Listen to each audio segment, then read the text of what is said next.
Bismillah. Assalamualaikum warahmatullahi wabarakatuh. Bismillahirrahmanirrahim. Alhamdulillah alladzi ja'ala al-Islam dinan wa minhaja wa anzal kitaba nuran mubina wa arsala rasulahu basyira wa nadhira. Segala puji bagi Allah yang menjadikan Islam sebagai agama kita, semoga bisa dibawa sampai akhir hayat. Amin. Segala puji bagi Allah yang telah mengutus baginda Nabi besar Muhammad sallallahu alaihi wasallam dengan menyampaikan selawat dan salam kepada beliau serta berdoa kepada Allah semoga kita bersama dengan anak keluarga kita di dunia ini diberikan rezeki untuk berziarah ke makam beliau. Dan di akhirat nanti diberikan rezeki insyaallah bisa berjumpa dan mendapatkan syafaatnya. Amin. Ya Rabbal Alamin. Ibu bapak jamaah salat zuhur yang saya hormati, yang saya muliakan, pendengar radio dakwah Darussalam dimanapun berada yang saya hormati. Ibnu Athaillah As-Sakandari rahimahullah, semoga bermanfaat ilmunya kepada kita semua. Beliau pernah menyampaikan di hikmahnya yang kelima kalau tidak salah, man yajtahada bima dzumina lak wa tafsiruka bima tuliba mink dalilun ala intimasil basirati mink. Barang siapa yang sikapnya berjihad, memiliki keinginan yang sangat kuat terhadap apa yang telah dijamin oleh Allah, maksudnya rezeki, mencari rezeki itu luar biasa. Dia punya kegigihan sangat tinggi, sementara apa yang diminta oleh Allah sebagai kewajiban kita yaitu mengabdi kepadanya, itu sikapnya kurang perhatiannya. Apa kata beliau? Itu tanda akan kabur atau buta mata hatinya.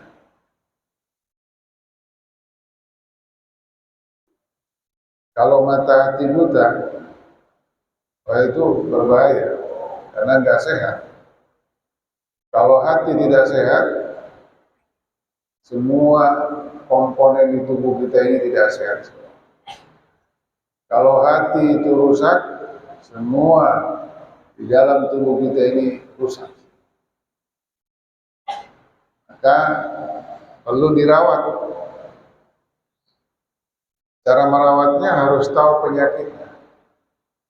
Di sini ada dua penyakit disebutkan dalam melaksanakan aktivitas kita sehari-hari berkaitan dengan rezeki. Kita periksa diri kita. Bagaimana cara mencari rezeki? Luar biasa. Sebelum subuh sudah bangun.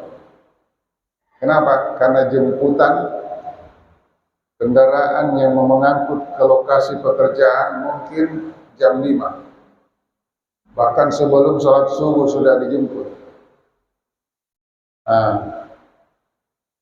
Sampai pulangnya nanti kembali jam 5 sore. Begitu ada pekerjaan menumpuk, dibuka peluang untuk lembur, malam datang lagi. Karena ada lembur. Luar biasa.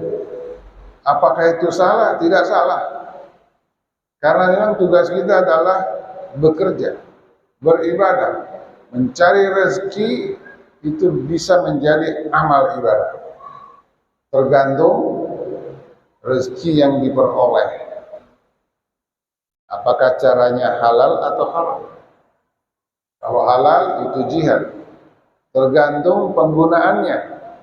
Digunakan untuk menutupi kebutuhan orang tuanya, anaknya, dirinya sendiri, dijalankan sesuai dengan ketentuan keinginan Allah, itu semua masuk jihad. Tapi yang menjadi masalah, kata Ibnu Taimiyah, soal rezeki punya jihad luar biasa, kegigihan luar biasa. Tapi soal ibadah, apa yang diminta oleh Allah Subhanahu wa taala, hayya 'alas shalah, mari tegakkan salat. Cuma dijawab la haula wala quwwata illa billah. Sudah masuk waktu salat ya, udah, tapi enggak salat. Sepertinya itu hanya memberitahu penyampaian masuk salat zuhur, masuk salat asar, masuk maghrib, isya, subuh. Tapi tidak dipenuhi tuntutan Allah Subhanahu wa taala. Kalau itu yang terjadi, hati bisa jadi buta. Ibu bapak yang saya hormati, oleh karena itu di sini disinggung tentang apa yang dijamin untukmu. Yang dijamin itu adalah rezeki. Nah, kemarin kita sudah bicarakan juga tentang hikmat, tentang takdir, hubungannya dengan rezeki. Mencari rezeki itu tentu ada usaha. Usaha itu melalui sebab-sebab. Untuk memperoleh rezeki, usahanya apa? Dia buka usaha di pasar, di lahan pertanian, bahkan ada yang di laut, ada di udara, di mana-mana. Itu merupakan sebab atau asbab. Nah, sekarang disebutkan begini. Ini penting untuk memperbaiki akidah kita berkaitan dengan takdir. Man i'taqada annal asbaba tu'assiru fa huwa kafir. Barang siapa yang meyakini bahwa asbab itu kalau banyak, kalau satu sebab, itulah yang mempengaruhi orang memperoleh rezeki, maka dia dianggap kafir.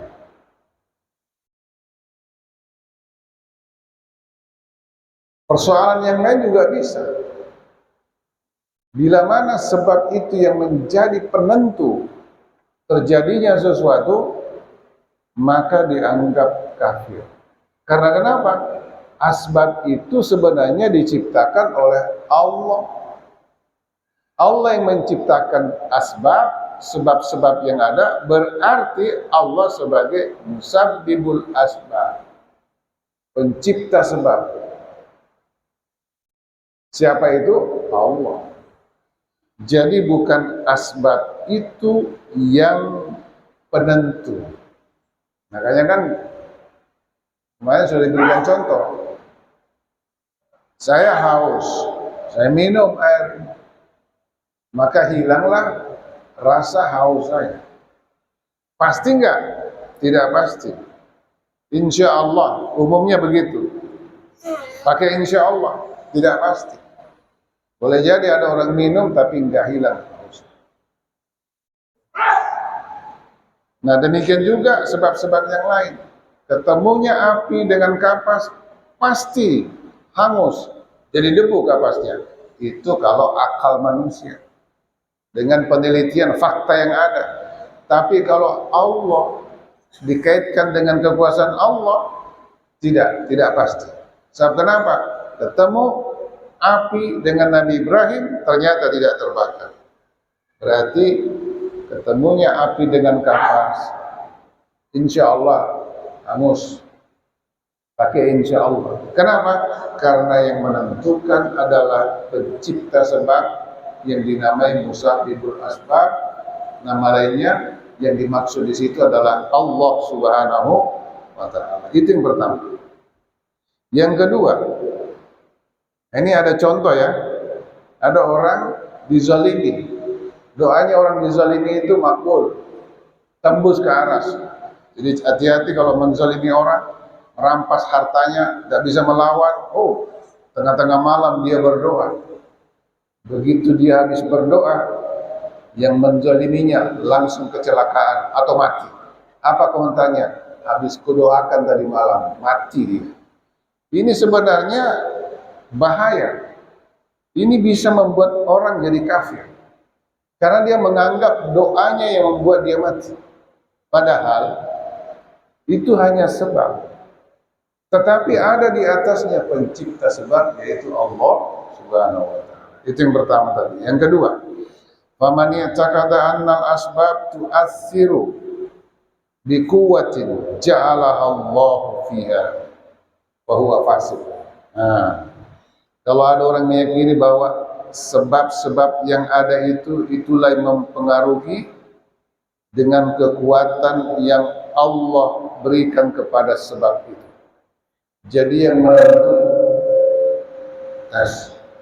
menentukan kejadian sesuatu adalah sebab. Walaupun kita yakini Allah yang membuat sebab itu berfungsi, itu dianggap fasik, nggak boleh. Bukan sebab yang menentukan. Walaupun kita masih bersandar bahwa Allah memberikan pengaruh besar kepada sebab itu sehingga terjadi sesuatu. Nah, itu yang kedua.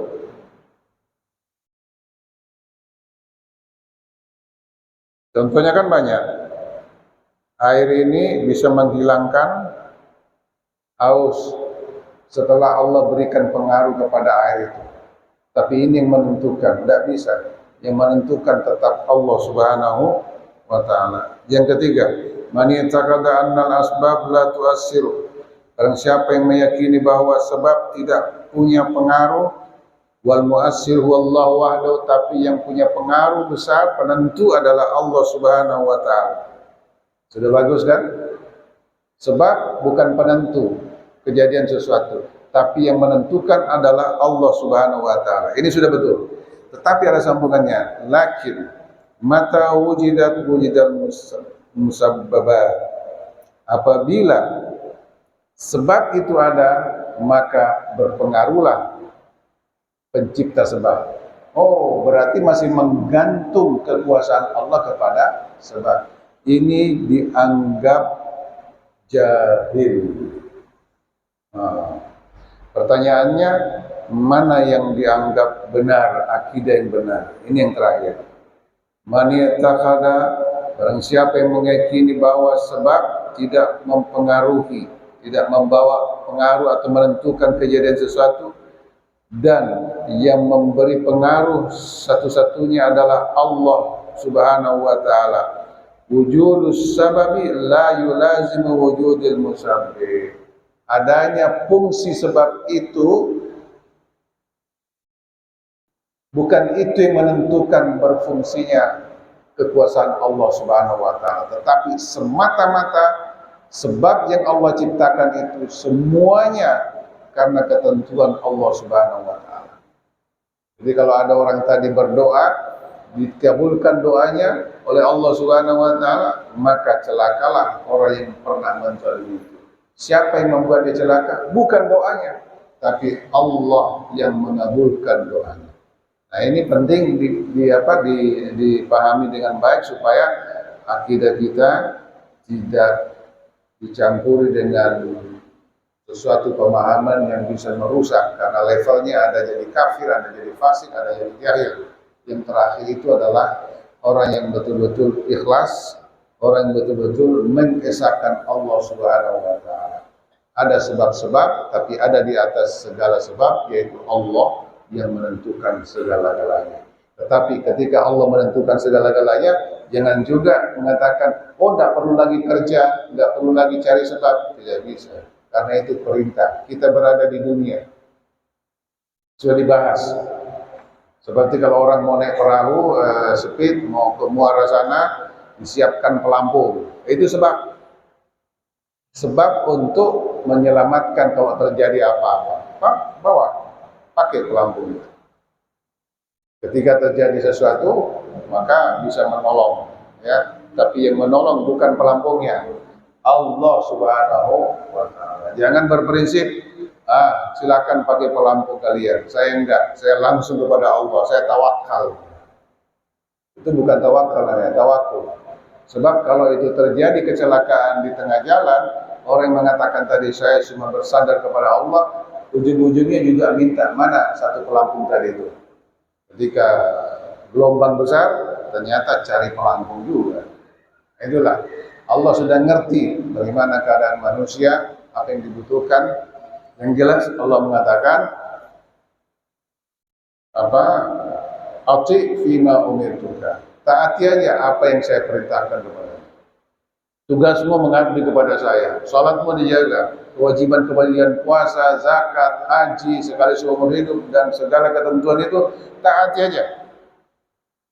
La tu'allimuni, jangan kamu ajarkan kata Allah kepada saya bima yuslihuka, untuk kemaslahatan hidupmu. Aku yang ngatur rezekimu, aku yang ngatur hidupmu, mana yang saya anggap baik, itulah yang terbaik mereka. Bukan menurut baik dari kita sendiri, tapi Allah lebih mengetahui daripada manusia. Wallahu a'lam bishawab. Al-Fatihah. Ya kana alhamdulillah. Amin ya rabbal alamin. Wassalatu wassalamu ala rasulillah. La ilaha illa anta subhanaka inna kunna minaz zalimin. Rabbi zidna ilma warzuqna fahma wa zina bi akhlaqi habibina Muhammad sallallahu alaihi wasallam. Rabbana atina fid dunya hasanah wa fil akhirati hasanah wa qina adzabannar. Wa sallallahu ala sayyidina maulana Muhammad walhamdulillahi rabbil alamin. Kurang lebihnya mohon maaf. Allah musta'an wa dzikran. Wassalamualaikum warahmatullahi wabarakatuh. Allahumma salli ala Muhammad.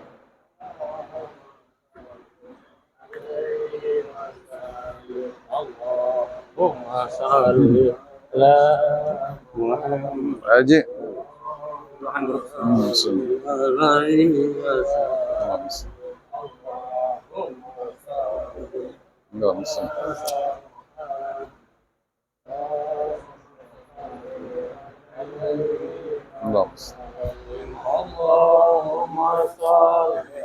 ala Muhammad Rasulullah. Ya Rabbi salli alaihi wa sallim. Taqabbalallahu minkum.